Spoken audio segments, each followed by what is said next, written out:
Hi, welcome, Tam. Thanks for joining us for the Protech Community Partner Showcase interview series. I feel really privileged to have you here because I know that you have a very long and distinguished track record of community activism and services advancing social justice. So can you tell us a little bit more about your background and your work over the years? It's many years of having lived in Toronto since 1970. That's when I first came.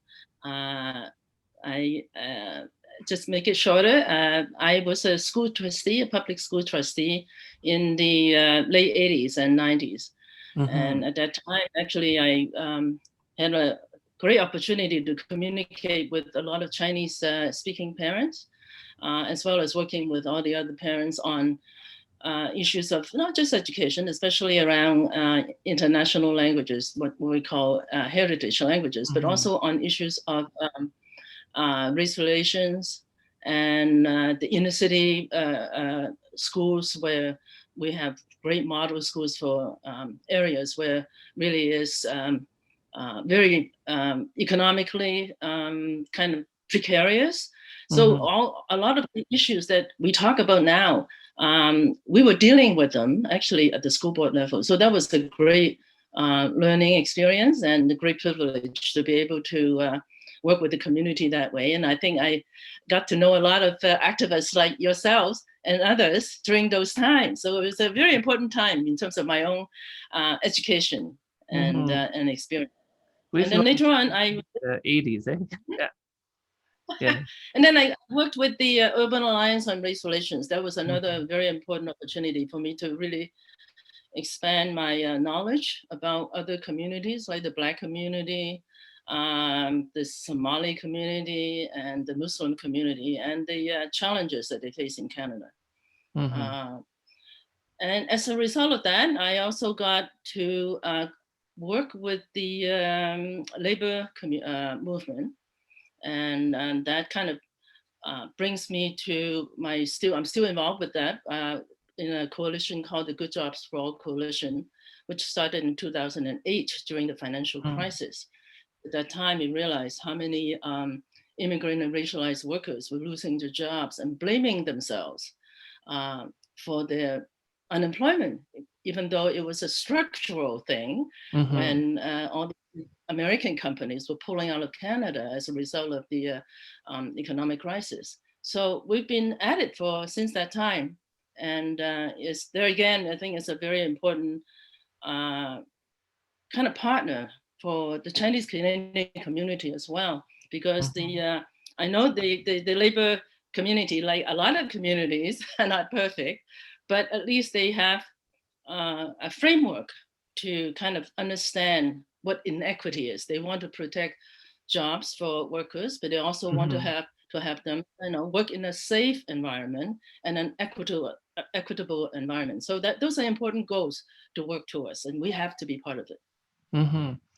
That's great. Yeah, we'll go into more of the current work later, but I wanted to maybe take us back the memory lane a little bit and connecting the work. I know that you've joined our project team since the beginning.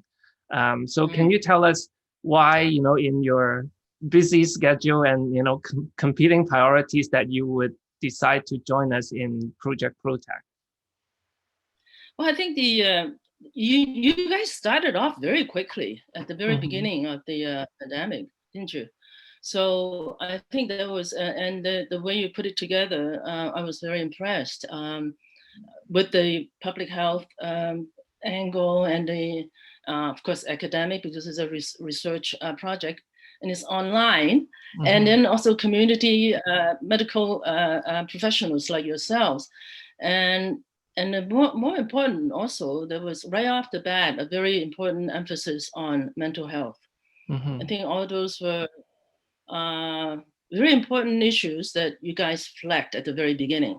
So I was very, very, very pleased and honored to be asked to join. I think that's important. And on top of that, is online. So I think in this situation, being online, there's some, certainly shortcomings, but it also has a capacity to reach out to beyond specific geographic area.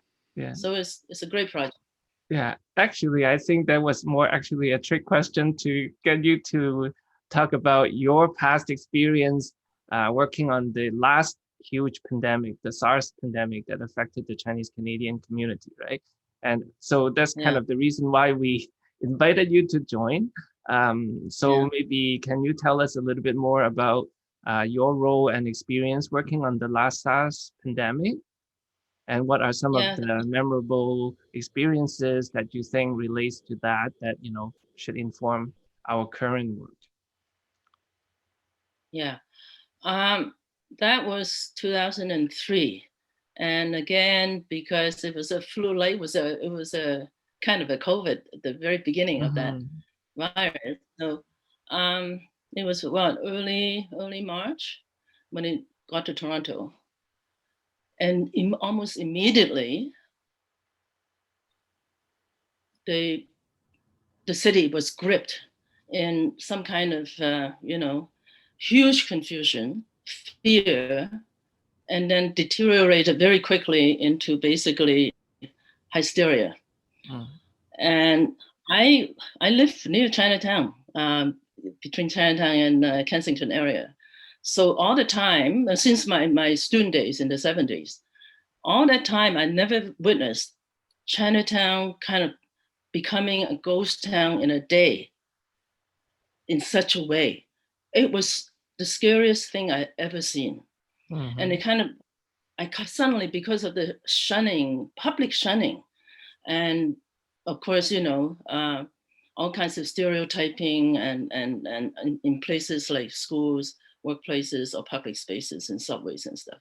I suddenly kind of, in my mind, thought, my goodness, this must have been what it was like years ago when the early Chinese railroad workers came to work and had to concentrate in Chinatown because they were not allowed anywhere else.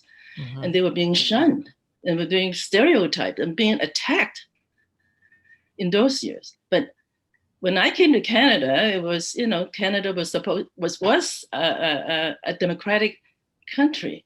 And there were laws against those things. And yet suddenly all you needed is totally an unfamiliar virus. I guess there were other things before, but it was before my time when I came to Toronto. And there was, and one of the reasons why Toronto, because it was actually, in terms of Canadian cities, only Toronto was affected. It's partly because our, both the public health and other medical professionals were not really paying attention to what had happened earlier in China in February, when things were happening in Canton and in Hong Kong. And so that when the first patient showed up in the Scarborough Hospital emergency room, it took more than 20 hours for her to be seen, and she was never separated from other patients. So it was that kind of cluelessness and inability to deal with this that it kind of really rolled into a very quick public hysteria. So that was really unprecedented at its own time. But of course, now, going back a little bit, I mean, it took about, by the time, but it was, SARS at that time was pretty much contained in Toronto. It really didn't spread to other places. And of course, the US claimed that they had none. And so Toronto became, so even though, yes, at the beginning, Chinatown was shunned, but then later on, the entire city was shunned by other people, would not come to Canada. So that kind of also exaggerating that kind of public fear mongering. But it was over by the summer. The intense period was only about 2 months. And then by the summer, after they did put in policies around quarantining people who were exposed to the virus, and after 44 deaths, that was the sum total of the deaths in Toronto. And then it kind of died down, and tons of reports came out, government reports. Basically, urging the government to really strengthen our public health system. And the other thing was to really take this as an example to clarify the lines of overlapping lines of responsibility between the federal government, the provincial government, and the city government in terms of their public health response. So you could say that now, the difference between then and now was that I think with the COVID, I think public health, generally speaking, from all three levels, have done a very good job. And luckily, politically, we don't have, even though our leaders are from different political persuasions, they, on the whole, have been doing well in terms of sending a good unified message about how serious this virus is and urging people to take action as a whole. There's no division there so far, as I can tell. But the scope of this virus is so much bigger. And the action that governments have to take on the advice of public health are so widespread, involving not just the Chinese Canadian community, but the entire community. So it's not just Chinatown being shut down, entire cities being shut down, all the workplaces being shut down. So that's I don't even know what word, I guess unprecedented is a word that we hear over and over again. And it's still going on. We're still in the second wave, and people were talking about the third wave, and now we're talking about how we have to live with COVID for a long time to come. And so we still don't know what this all means in terms of our mental health, in terms of our social relationships, and in terms of community relations between the have and the have-nots, and between, and the different racial communities. And then, of course, on top of that, we also have big, racist incidents, of course, against, Chinese Canadians and other Asian Canadians because of the, perceived, again, it's very much to SARS that it's a Chinese kind of virus being amplified by the US president. But it's also the, anti-Black racism against Indigenous folks, and,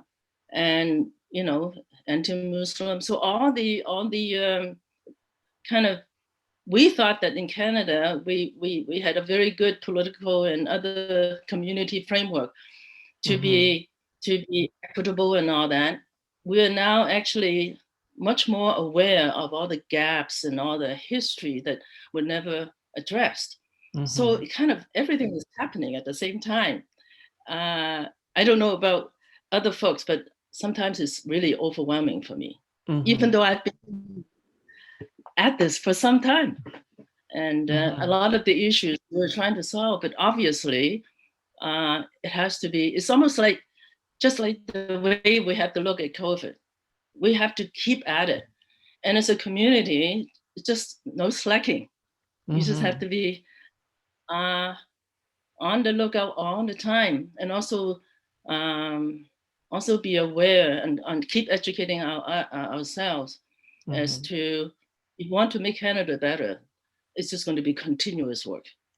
And we have to continue really working, not just within our own community, but also work with other communities, because we have to realize that other communities too are undergoing a very, very difficult period. And we have to show our empathy and our solidarity that we are in this, really in this together. Yeah, so definitely the scope and the impact of the COVID is, a lot different than SARS, and also, really overwhelming, as you said. So what do you think are some of the most critical challenges that you see in the communities that you've been working with? Yeah, I think there are really many. One of the things that the Good Jobs for All Coalition held an online forum and invited basically some of the folks who are active in the northwest part of Toronto to Mm-hmm. share with us their concerns. There are many there. It's amazing because one of the key issues there was about transportation Mm-hmm. because of the, because of the issues of social distancing. Actually, riding transit is a very dangerous thing, and Mm-hmm. yet people who don't have cars and they live far out in the northwest corners, like Jane and Finch area, when they go to work and they don't have a car, what else are they supposed to do? Of course, they go ride on the buses and the subway, and of course the workers there are also very concerned, and they need a lot of protection and all that. So just some of the daily stuff that some of us take for granted become huge obstacles. So housing, transit, and of course schools. Schools have been Mm-hmm. closed. And so for people who can afford it, they can hire tutors, they can do all sorts of things to at least alleviate some of that difficulty. But for folks who can barely keep the roof over their head and food on the table, and their jobs are really precarious, it's almost impossible to contemplate Mm-hmm. how many difficulties there are. So in that sense, our community as well as any community, we just have to really, again, reach out to people we know who are not living in our immediate community, and kind of find out what we can do to help. And that's one of the reasons why we held that forum. We want to Mm-hmm. show them support, that they are not enduring this all by themselves, that we do want to know what can we do. Of course, in a sense, in reality, is not that much we can do, but I think it's Mm-hmm. important that we show that we care, and whatever it is, if there are things that we need to do a petition, to make sure the government doing the right thing, and also when they roll out these policies, sometimes there are a lot of issues that are not doing, they're not do really, they're not doing the good job. So Mm-hmm. people need to know that, just make it really, really as a help to people who are in need. Mm-hmm. So it is overwhelming, but I think what is encouraging and kind of heartwarming is that various communities and people are trying to chip in and trying to show some care towards each other, right? Yeah, So yeah. how can people support the work of like that you're doing, or the Good Jobs for All coalition, or what other action can we take as individuals or communities? I think you started to talk about that. Maybe you can tell us a little bit more about like ideas that we can chip in as individuals or as communities, Yeah. because we're I gonna be think, in this for a long haul, right? I know. Yeah. And well, that's why I think the whole Protech, project, that the mental health part of it is so important, and the helpline there is very important. Maybe we can amplify the some of the stuff that we have. Of course, we are limited by the language part Mm-hmm. of it, as to how far we can reach out to other folks. But uh, it would be useful to maybe at some point kind of find out what are the most effective things that we're doing in terms of Protect Project, and whether some of the hotlines, some of the chat chat what is it, chat Life shop? No, stream. no, what is it Mm-hmm. called? Chat rooms, activities. Those are, I think, very good things to share. So, for Mm-hmm. instance, the Good Jobs for All coalition also, work with the some of the Chinese workers with the Labor Council.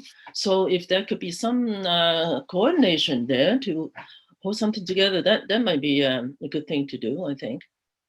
I Mm-hmm. think at this time, especially because so many of us are isolated, any chance we can provide for some, really direct dialogue, and chances to listen and offer some help would be a very good thing.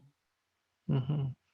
Yeah, so I think this is so important. I think a lot of times we kind of easy to feel really powerless and helpless, right, with this overwhelming pandemic that's affecting the world. But I think if each of us can take a little bit of action and stay connected and trying to work together, we can still make Yeah, some differences.